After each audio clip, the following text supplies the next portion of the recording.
Bismillahirrahmanirrahim. Assalamualaikum warahmatullahi wabarakatuh. Innal hamdalillah nahmaduhu wa nasta'inuhu wa nastaghfiruhu wa nastahdihi wa natubu ilaih. Wa na'udzu billahi min syururi anfusina wa min sayyiati a'malina. May yahdihillahu fala mudilla lahu wa may yudlil fala hadiyalah. Asyhadu an la ilaha illallah wahdahu la syarikalah wa asyhadu anna Muhammadan abduhu wa rasuluh. La nabiyya ba'dah amma ba'd. Yang saya muliakan guru-guru kajian kesayangan, Ustazah Aisyah, seluruh pengurus, adminah, dan para aktivis lainnya. Terima kasih sudah dibangunkan kembali, diajak kembali untuk bertahajud, kajian bersama, duduk bersama di eh, kediaman masing-masing. Tapi insya Allah kita membahas hal yang mudah-mudahan menyatukan hati, menguatkan ukhuwah Islamiyah. Eh, di kesempatan pagi ini kita bersyukur kepada Allah dengan sama-sama mengucapkan lafaz alhamdulillahi rabbil alamin. Kita sampaikan salawat dan salam kepada Rasulullah dengan mengucapkan lafaz Allahumma salli ala Muhammad wa ala ali Muhammad. Semoga semua yang hadir di sini, hadirat wal hadirin, dalam keadaan sehat jasmani dan rohani, yang saat ini barangkali rumahnya kebocoran, rembes, banjir ya, karena kita diberikan hujan terus nih selama beberapa hari terakhir. Alhamdulillah, Allahumma shayyiban nafi'an. Untuk Jakarta masih hujan. Mudah-mudahan yang semalam tidurnya nggak nyaman karena ada yang bocor, resah, ya, ada yang banjir.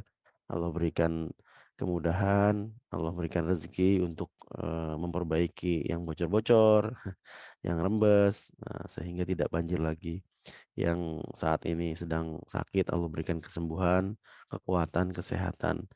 Yang dalam keadaan berhutang, Allah berikan rezeki untuk melunasi hutang-hutangnya. Dan mudah-mudahan Allah senantiasa memberikan kekuatan bagi keluarga kita, saudara kita yang berada di Turki, Suriah, termasuk Cianjur yang menjadi korban gempa bumi. Eh, Mudah-mudahan Allah terima yang wafat sebagai syuhada, Allah sembuhkan yang sakit dengan kesembuhan yang sempurna, Allah berikan rezeki yang melimpah ruah untuk kembali membangun rumah sakit, kemudian madrasah, masjid yang hancur akibat timpa bumi. Amin ya rabbal alamin. Kita lanjutkan ya eh, kajian pada pagi hari ini, masih membahas tentang ukhuwah. Insya Allah pagi hari ini kita habiskan hadis ke-35 ya dari eh, kitab Arba'in An-Nawawi. Pada pertemuan sebelumnya kita sudah membahas tentang larangan-larangan yang melemahkan ukhuwah. Wala tahasadu, wala tanajashu, la tahasadu, hasad. Ya. Wala tanajashu, najas, jangan tipu. Jangan hasad, jangan tipu. Wala tabaghadu, al-bughdhu itu kebencian. Jangan tadabaru, saling berpaling, saling clash, slack. Ya. Jangan juga menjual dagangan yang sudah dijual kepada orang lain, kemudian dilepas kepada orang yang eh, berani membayar lebih mahal misalnya, tidak boleh ya. Kemudian kita dianjurkan untuk menguatkan ukhuwah kita, jadilah muslim yang bersaudara ya. Karena muslim satu dengan muslim lainnya itu bersaudara, sama-sama mengucapkan la ilaha illallah gitu. Jadi ini yang sudah kita baca dan insya Allah hari ini kita lanjutkan. Apalagi yang kemudian bisa melemahkan ukhuwah, yaitu wala yazlimuhu wala yakdzibuhu wala yahqiruhu. Ya. Rasul melarang tiga hal ini. Ketika kita mengaku bahwa oh ini saudara kita, oh ini saudari kita gitu.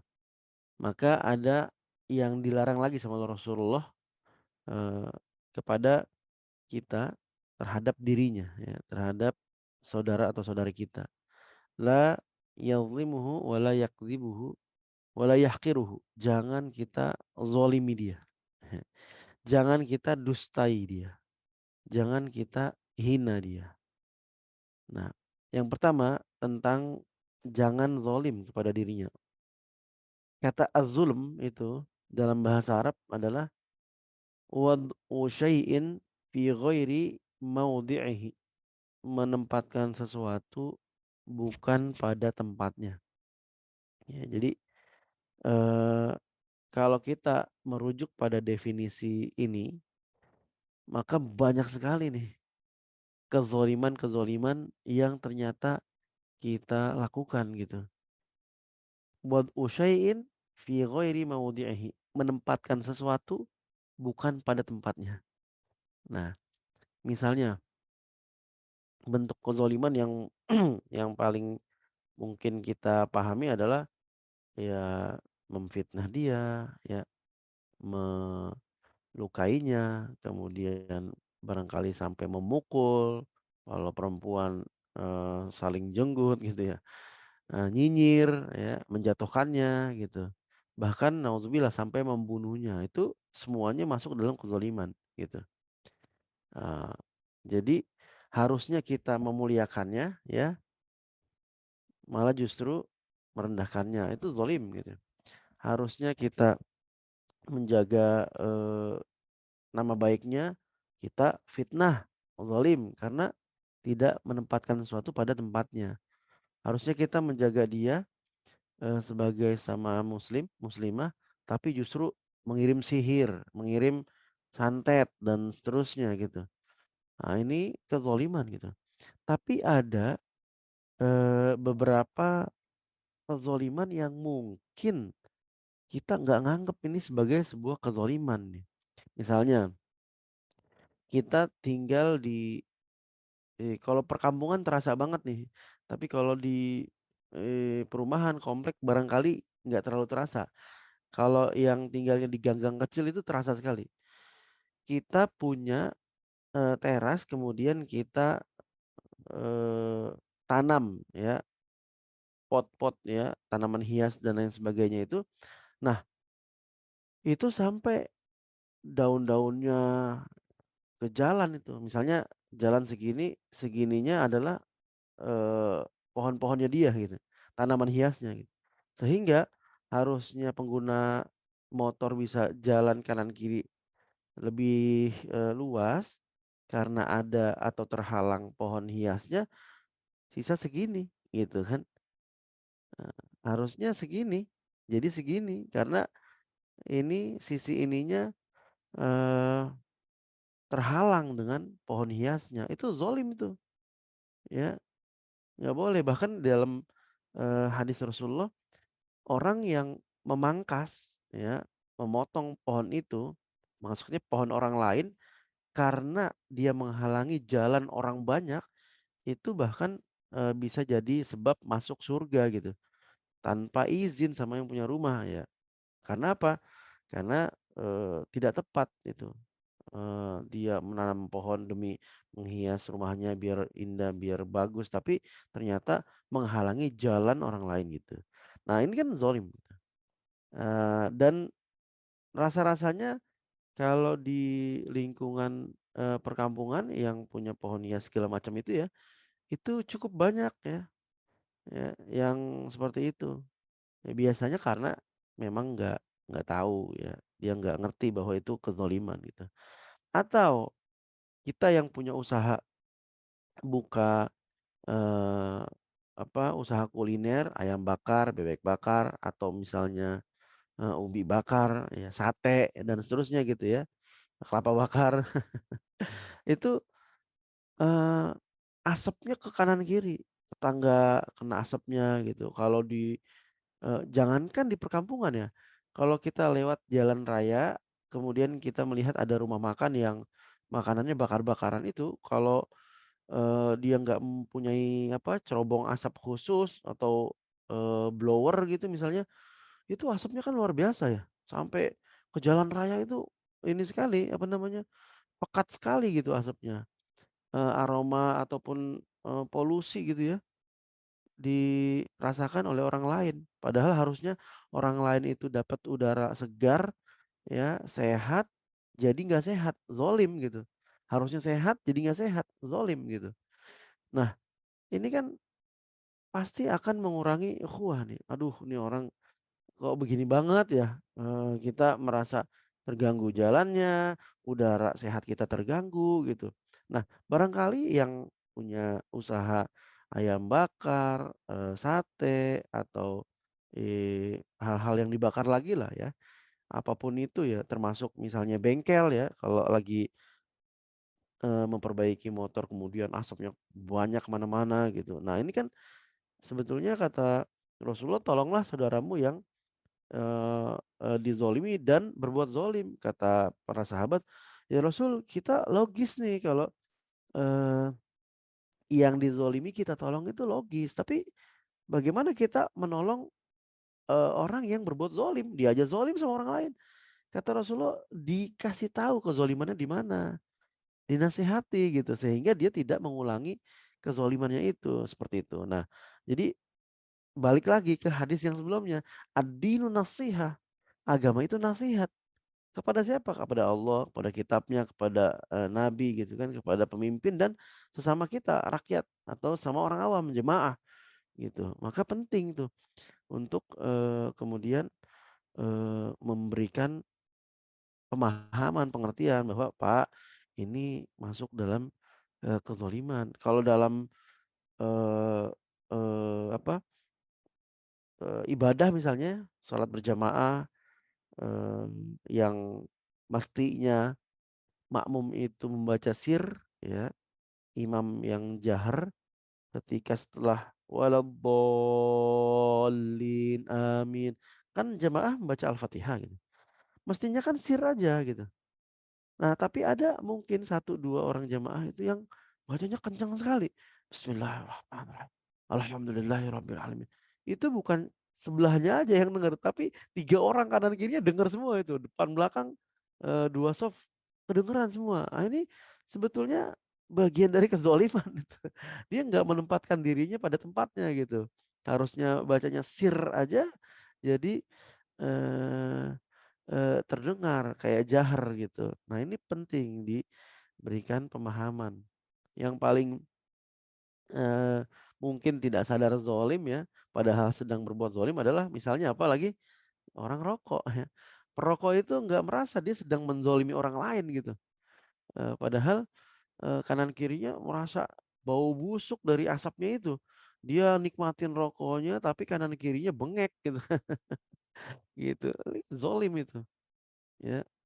Kalau makan jengkol gimana makan jengkol? Makan durian gimana makan durian? Begitu ngomong, begitu lagi nikmatin durian, nah, pecinta durian protes nih kan. Termasuk apa? Yang barangkali, zolim tapi tidak dirasa zolim, ya. Saya balikin lagi, ingat bahwa zolim adalah, menempatkan sesuatu bukan pada tempatnya. Artinya termasuk bentuk kezoliman kalau dalam wilayah kita, tetangga kita atau dalam perumahan gitu ya, klaster, ada orang potensial tapi nggak dimanfaatkan potensinya, itu zolim tuh. Misalnya dalam satu RT nih ada pakar IT ya, selama ini ada, pendataan, mustahik zakat misalnya, penerima bantuan santunan, dari, donatur yatim kah, janda atau, jompo kah gitu, sepuh dan lain sebagainya. Nah, Selama ini manual terus ditulis. Ya, oke nggak masalah, apapun bentuk pencatatannya yang penting ada data kita. Tapi kenapa tidak memanfaatkan pakar IT ini untuk merapikan database-nya gitu kan? Nah, ini kan, kita berbuat zolim pada dirinya gitu. Tidak memanfaatkan potensinya gitu, dicuekin aja. Nah, ini banyak terjadi, ya, banyak terjadi. Ya, misalnya, eee, kita melihat bahwa ada orang yang harusnya kita bisa dapat manfaat darinya, tapi karena enggak, ya dicuekin aja gitu. Kita tahu ada orang yang bagus, ilmunya gitu, sehingga dia lebih nyaman untuk, misalnya berbagi di tempat lain atau mungkin di kota lain, di negara lain. Ini kan banyak kejadian di Indonesia, ya. Orang-orang yang berpotensi, misalnya almarhum Pak Habibie, ya. Tidak dimanfaatkan gitu. Artinya kita zolim terhadap potensi beliau gitu kan, terhadap Masya Allah ilmunya beliau. Akhirnya lebih banyak mengembangkan ilmunya di Jerman gitu kan. Nah ini, harus disadarin nih, perbuatan-perbuatan zolim yang barangkali nggak banyak disadari oleh, sebagian kita gitu. Atau misalnya kita sebagai pemilik usaha, ya, HRD kah, atau manajer kah, atau apapun yang punya, wewenang untuk menentukan, keputusan stakeholder dan seterusnya. Tidak menunaikan hak karyawan, pegawai, menunda-nunda gajinya itu zolim tuh. Ya dia udah kerja keras sebulan, harusnya misalkan setiap tanggal 1 sampai 5 ya maksimal gitu, sampai tanggal 10 belum, tanggal 15 belum diberikan. Kasihan dia punya anak, dia punya keluarga. Gitu, harus menafkahi keluarganya, ada yang sakit harus membawa, keluarganya berobat gitu. Sementara kita sebagai atasan menahan-nahan gajinya gitu, menahan upahnya, itu zalim ya, hati-hati. Kemudian wala yakdzibuhu, jangan mendustainya ya. Tentang dusta ini ada hadis yang menurut saya ngeri ya, bahwa Rasulullah SAW mengatakan begini, jika seseorang berbohong, maka malaikat itu menjauh darinya 1 mil gitu. Karena busuknya apa yang keluar dari kedustaan atau kebohongan orang tersebut gitu. Jangankan 1 mil, kita dijauhi malaikat 10 meter aja kita, ya Allah kenapa ya dijauhi malaikat? Karena ketika kita dinaungi malaikat, kita dilindungin. Digeser kezoliman kita, digeser dosa kita, digeser lagi kemaksiatan kita. Tadinya kita pengennya ke diskotik aja, pengennya ke tempat judi aja gitu misalnya. Digeser sama malaikat, ternyata ada telepon dari rumah, anak nangis. Akhirnya mau nggak mau ke rumah pulang cepet-cepet. Karena anaknya nangis, mungkin kangen atau apa, dibelokin sama malaikat. Harusnya ke tempat maksiat, jadi pulang ke rumah gitu. Itu sering kondisi seperti itu, kita alami. Tapi mungkin kita juga sebagian nggak sadar, Allah lagi palingkan, malaikat palingkan kita dari kemaksiatan, dosa-dosa gitu. Nah, itu efek dari naungan malaikat. Nah, ada orang yang dijauhin malaikat. Kenapa? Karena berbohong, gitu. Karena berdusta. Makanya, eee "Ra'sudz dzunubi al-kadzibu," kata pepatah ya, eee, pangkal pangkal, dari semua dosa adalah kedustaan, bohong. Dia akan menutupi kebohongan satu dengan kebohongan lainnya lagi. Udah sekali bohong nanti nutupin bohong yang lain, terus aja, ya. Hati-hati juga ya, hati-hati makanya jangan kita kemudian membiasakan diri, bercanda tapi dusta, gitu. "Kak, mau ke mana Kak? Ikut kajian yuk," misalnya.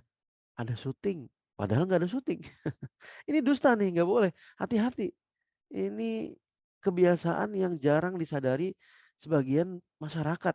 Saya melihat sering sekali ya, ada orang yang bercanda tapi dusta gitu.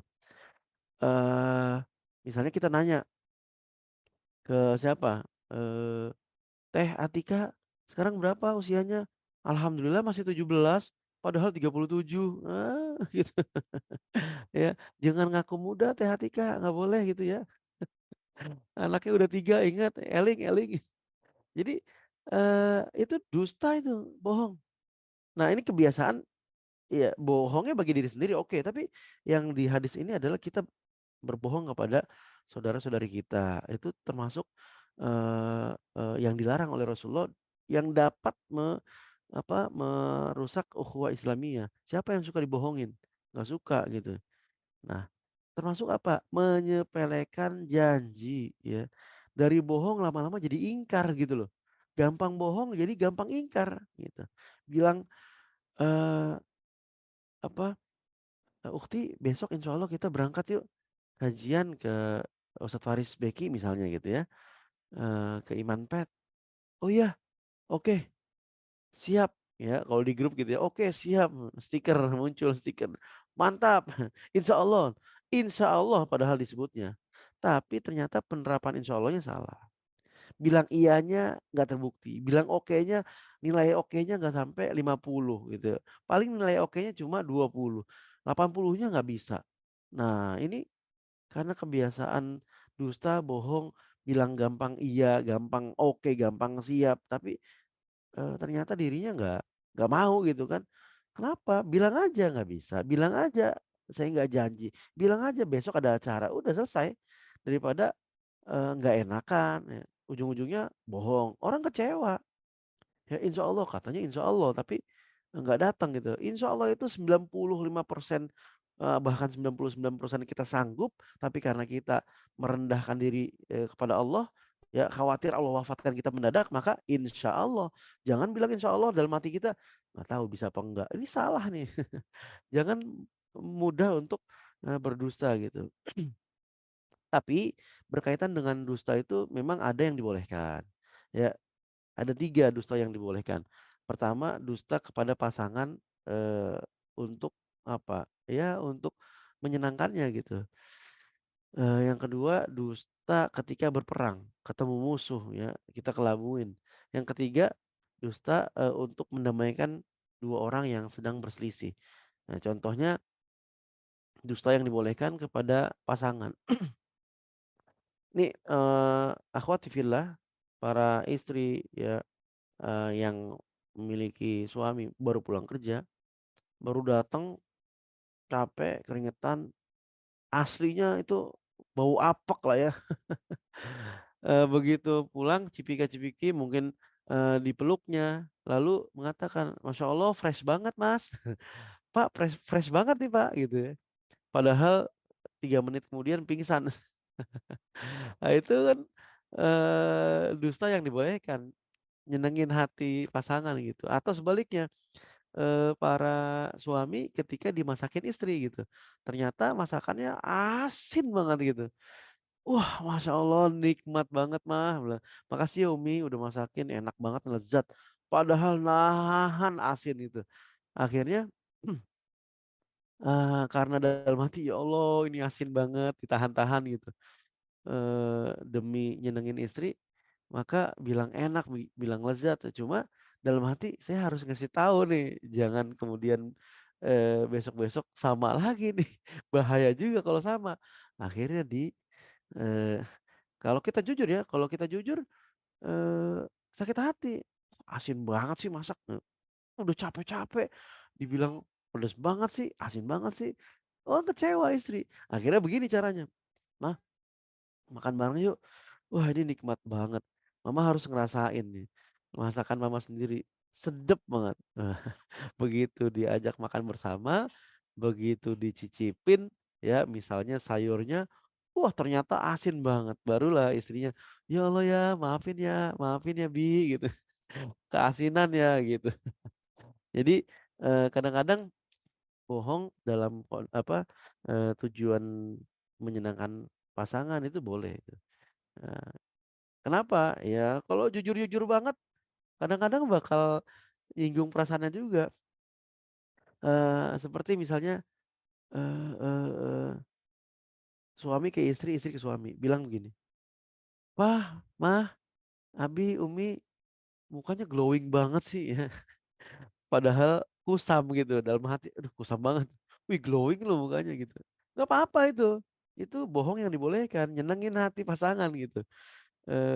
Jangan jujur, ngelihat muka pasangan lagi kusam, Ya Allah, muka istriku, muka suamiku kayak Hajar Aswad. Parah ini. Ini gak dimasakin istri 3 hari nanti ini. Ya, termasuk apa, ya, kalau kita berjumpa dengan lagi perang nih ya. Misalnya, ada pasukan musuh yang lagi sweeping mau, ngejar, pasukan kita. Kamu ngelihat nggak ada, misalnya fulanah lewat, tadi Mbak Novia lewat sini nggak? Kak Novia lewat sini nggak? Lagi perang tuh misalnya ya. Kita jujur, "Oh iya tadi lewat situ." Ya menjerumuskan nanti ditikam gitu kan. Ya, kita bohong aja, "Kamu ngeliat nggak Mbak Susan di mana?" "Wah nggak ngeliat." "Siapa tuh Susan?" Misalnya gitu ya. Dikelabuin, ya sehingga selamatlah, pasukan kita gitu. Nggak boleh jujur-jujur ketika perang. Termasuk dalam hal ini ketika, dalam kondisi ya zaman sekarang ya, nggak perang tapi barangkali kita berhadapan dengan musuh yang, musuh dalam selimut lah ya gitu. Termasuk juga kalau ada orang yang sedang bermusuhan, kita boleh tuh, berdusta. Maksudnya bagaimana? Ke A dan si B yang lagi musuhan kita bilang ke si A, kita bawain buah-buahan ke si A, "Nih ada kiriman dari si B." "Hah?" Kata si A, "Padahal aku lagi ada masalah sama dia, lagi nggak saling sapa nih udah 2 hari," gitu. Tapi kita berusaha untuk mendamaikan, kita bilang ke si A, "Ada kiriman buah dari si B." Si A merasa, "Masya Allah selama ini saya benci sama dia, selama ini saya berpaling dari dia, ternyata dia ngirimin saya buah, ngasih saya buah," gitu. Terus gantian kita kirim ke si B, ya kita kirim coklat, kita kirim misalnya susu, parfum, ada kiriman titipan dari si A katanya, kangen udah lama nggak ngobrol. Akhirnya yang, si B itu merasa, Masya Allah si A ternyata selama ini kita selek, nggak saling sapa, ngirimin saya hadiah, Masya Allah. Jadi keduanya tuh saling merasa, wah dikirimin hadiah. Besok-besok pas ketemu, "Makasih ya kemarin udah ngirimin hadiah." Padahal dalam hatinya saling berpikir, "Siapa ngirimin hadiah nih?" Nah, ternyata kita tanda kutip juru damai gitu. Nah, kita berbohong untuk mendamaikan itu boleh gitu. Yang terakhir kita apa, wala yahqiruhu, jangan menghinanya. La tahtakir man dunaka falikulli syai'in maziyah. Jangan kalian menghina siapapun karena setiap orang itu punya kelebihan. Nah, ada pepatah seperti itu ya, "La tahtakir man dunaka falikulli syai'in maziyah." Seperti itu. Jangan kalian hina, siapa karena setiap orang punya kelebihan. Pasti ada kelebihan dari setiap orang gitu ya. Al muslim man salimal muslimuna min lisanihi wa yadihi. Kama qala Rasulullah SAW. Muslim itu, eee, yang orang lain selamat dari tangan dan lisannya, jangan dihina gitu ya. Kalau kita mengaku bahwa kita muslim, tapi ternyata tetangga kita merasa dihina, teman kita merasa dihina, pasangan kita merasa dihina, berarti ada yang bermasalah tuh dalam keislamannya. Karena, orang lain nggak selamat dari lisan kita, dari tangan kita gitu. Eee, atau misalnya memandang orang lain dengan pandangan yang rendah gitu ya, ya, bahkan sampai ya mengejek. Zaman sekarang ini bully ya, bully. "Ini tulisan bagus banget nih kayak ceker ayam," gitu kan. Itu kan merendahkan gitu kan. Atau kalau sekarang ini kita kenal dengan apa, body shaming ya kan, menghina, mengejek, body shaming, "Gembrot amat sih," ya, "lebar amat sih," gitu. Ya orang ceplas-ceplos barangkali jadi satu karakter ya, tapi ya dijagalah, harus ada remnya gitu, harus ada rem. Kita menjaga perasaan orang lain, jangan kemudian mudah untuk melontarkan satu hal yang barangkali dia merasa terhina gitu, jangan. Nah, mengejek, menghina ini sumber utamanya, adalah dari, ujub dan sombong, ya. Jadi kita menghina orang lain itu sumber kenapa kita menghina itu, merasa ujub, merasa lebih, baik dari orang lain, kemudian merasa sombong ya, diungkapkan itu merasa apa ujubnya itu sampai diungkapkan ya, sombong jadinya. Nah, kata Rasulullah, la yadkhulul jannah man kana fi qalbihi mithqala dzarratin min kibrin gitu. Tidak masuk surga orang yang ada dalam hatinya sebiji sawi kesombongan gitu. Nggak akan masuk surga. Maka jangan sampai kita kemudian menghina saudara-saudari kita. Lalu Rasulullah memberikan isyarat at-taqwa hahuna. At-taqwa hahuna 3 kali. At-taqwa hahuna. Takwa itu letaknya dalam hati. Artinya yuk kita kendalikan hati, jaga hati, ya, bersihkan hati gitu. Minta sama Allah agar hati kita dibersihkan dari segala kedustaan, kezoliman, penghinaan, cacian, hasad dan lain sebagainya. Kulul muslim alal muslim haram damuhu wa maluhu wa irduhu. Muslim satu dengan muslim lainnya itu harus saling menjaga. Mereka itu haram apa darahnya. Nggak boleh kita menumpahkan darah, haram darahnya itu. Nggak boleh. Kemudian hartanya juga jangan sampai kita curi, jangan sampai kita zolimin dengan yang berurusan dengan harta ya. Misalnya ya sesama pebisnis kemudian kita berlaku curang itu zolim itu ya kan. Nah, dan juga martabatnya, harga dirinya harus kita jaga. Inilah closing pembahasan dari hadis ke-35 dalam kitab hadis Arba'in yang ditulis oleh Imam Nawawi. Semoga menguatkan ukhuwah kita, semoga kita makin menjaga attitude, akhlak kita, tidak zalim, tidak menghina, tidak dusta, tidak hasad dan lain sebagainya sehingga Allah satukan hati kita, Allah jadikan kita hamba-hamba yang saling mencintai, yang saling menghargai satu sama lain. Dan ukhuwahnya terjaga ya. Amin ya rabbal alamin. Wallahu a'lam bissawab. Astaghfirullahaladzim. Astaghfirullahaladzim. Astaghfirullahaladzim. Alhamdulillahi rabbil alamin hamdan na'imin hamdan syakirin hamdan yuafi ni'amahu wa yukafi mazidah ya rabbana lakal hamdu kama yanbaghi li jalali wajhikal karim wa 'azimi sultanik Allahumma la nuhsi thana'an 'alaika anta kama athnayta 'ala nafsik Allahumma shalli 'ala Muhammad wa 'ala ali Muhammad Allahumma inna nas'aluka ridhaka wal jannah wa na'udzubika min sakhatika wan nar. Allahumma inna nas'aluka al-huda wat tuqa wal afafa wal ghina. Ya Allah kami mohon kepadamu petunjuk, ketakwaan dan penjagaan diri ya Allah. Allahumma ja'al fi qulubina nuran wa zayyinhu bis sabr ya Allah. Ya Allah hiasi hati kami dengan kesabaran, berikan cahaya kepada hati kami untuk menerima petunjuk-Mu ya Allah. Jangan jadikan kami orang-orang yang mudah termakan hasad, mudah terprovokasi. Jangan jadikan kami hamba-hamba muslim muslimah yang saling membenci, saling menzolimi, saling mendustai, saling merendahkan satu sama lain. Jadikan kami hamba-hamba yang saling memuji, saling memuliakan, saling menjaga harga diri satu sama lain. Kuatkan ukhuwah kami ya Allah. Allahumma ja'al jam'ana hadza jam'an marhuma wa tafarruq min ba'dihi tafarruqan ma'suma. Jadikanlah perkumpulan kami ini ya Allah perkumpulan yang dirahmati, perpisahan kami perpisahan yang dilindungi dari semua dosa dan maksiat. Rabbana ighfir lana dzunubana wa dzunuba walidaina warhamhuma kama rabbayana shighara. Ya Allah, ampuni dosa-dosa kami, dosa kedua orang tua kami, dan sayangi mereka sebagaimana mereka menyayangi kami dari kecil sampai saat ini. Rabbana atina fid dunya hasanah wa fil akhirati hasanah wa qina adzabannar. Wa sallallahu ala nabiyyina Muhammad wa ala alihi wa sahbihi wasallam. Walhamdulillahi rabbil alamin. Subhanakallahumma wa bihamdika asyhadu an la ilaha illa anta astaghfiruka wa atubu ilaik.